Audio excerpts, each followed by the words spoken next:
simanzi inayotawala mahali hapa. Asante, taratibu tunawapeleka.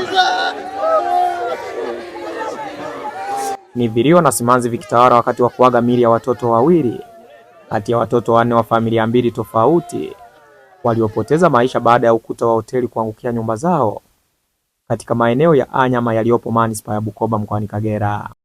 Viongozi mbalimbali wameongoza zoezi hilo akiwemo mkuu wa wilaya ya Bukoba Erasto Sima na mbunge wa jimbo la Bukoba mjini Mhandisi Johnston Mtasingwa, huku wakitoa maagizo kwa wakazi wa maeneo hayo. Mimi nilipigiwa simu hiyo alfajiri kwamba imetokea hivi, tukaja kuona hapa, lakini kipekee tumshukuru Mama Jackie, mke wa mheshimiwa mbunge, aliyesaidia kwa karibu walau kuwakimbiza wale.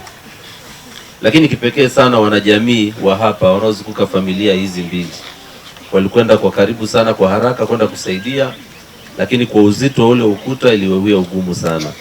Wakapiga simu kwa kwetu kule kwa zimamoto na uokoaji, wakawa wamekuja kwa ajili ya kuwasaidia sana hao watoto, lakini ikawa bahati mbaya vile watoto hawana majeraha yanayoonekana, lakini huenda kwa kukosa hewa, kwa jinsi ambavyo walikuwa wamekandamizwa, basi tukawa tumewapoteza hao. Hatuna cha kusema. Nitoe pole sana kwa wazazi wote, familia Bwana Mikidadi, lakini familia Bwana Edmund kwa kupoteza watoto hawa, lakini na wale wengine ambao tuliwazika jana kule Maruku. Hatuna la kusema. Tumwachie Mungu. Watoto hawa walikuwa wakisoma tukiwategemea sana, lakini Bwana amewachukua, hatuna jinsi tena ya kusema. Tuendelee kuombea safari ya kwenda kule kijijini kwa ajili ya kuwahifadhi katika zile nyumba zao ambazo wameandaliwa. Ni mshukuru mkuu wa wilaya, Mungu akubariki sana. Na kuchukua hata dakika 2, nafikiri alikuwa ameshafika huku. Lakini nawashukuru na watu wa faya na wenyewe wa kuchelewa kufika na viongozi wengine. Lakini kipekee ni washukuru wananchi wa Anyama. Mmeendelea kuishi kama tunavyoishi siku zote, na Mungu awabariki. Maana ninyi ndio mlikuwa wa kwanza kufika katika eneo la tukio, na maiti 3 ziliokolewa kabla faya wajafika. Mungu awabariki sana. Lakini kipekee sana nipende kumshukuru mke wangu Mwalimu Devota Salvatore Mugisha. Mungu akubariki sana, uendelee na moyo huo wa kuwasaidia watu, maana jana umefanya kazi kubwa sana. Najua hautapungukiwa chochote, na Mungu akubariki sana sana. Na niwashukuru watu wote. Hili limetukuta sote, tumesikitika sana. Mimi nimetoka jana Dodoma saa 7 mchana.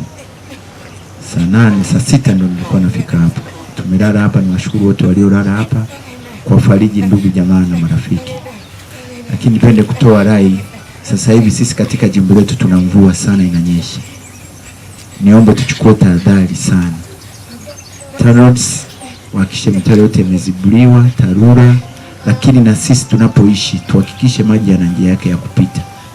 Lakini na wenye majengo wajitahidi sana kukagua majengo yao, sababu sisi tunapata mvua nyingi sana.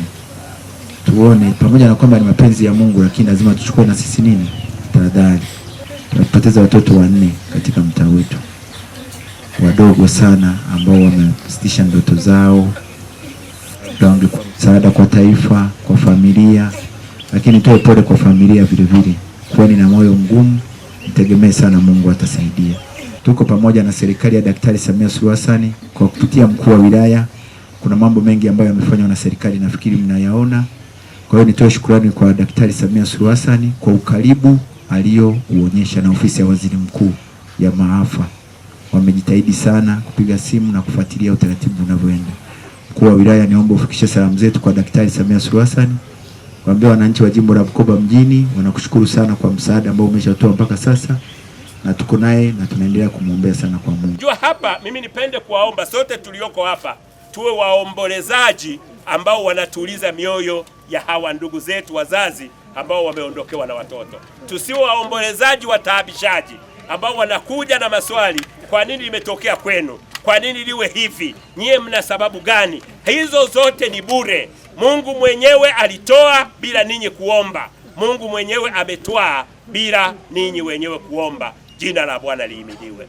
Tuwakabidhi vijana hawa mikononi mwa Bwana. Kwa hiyo mimi nipende kuwaomba tusiendelee kuwataabisha na maswali mengi yasiyokuwa na faida, yasiyoleta utulivu mioyoni mwao, yanayoleta wasiwasi na mashaka, yanayoendelea kujenga chuki na uhasama. bali tujitahidi kuwafanya waweze kuwaona ndugu zao na watu wengine wote kama sehemu ya maisha yao.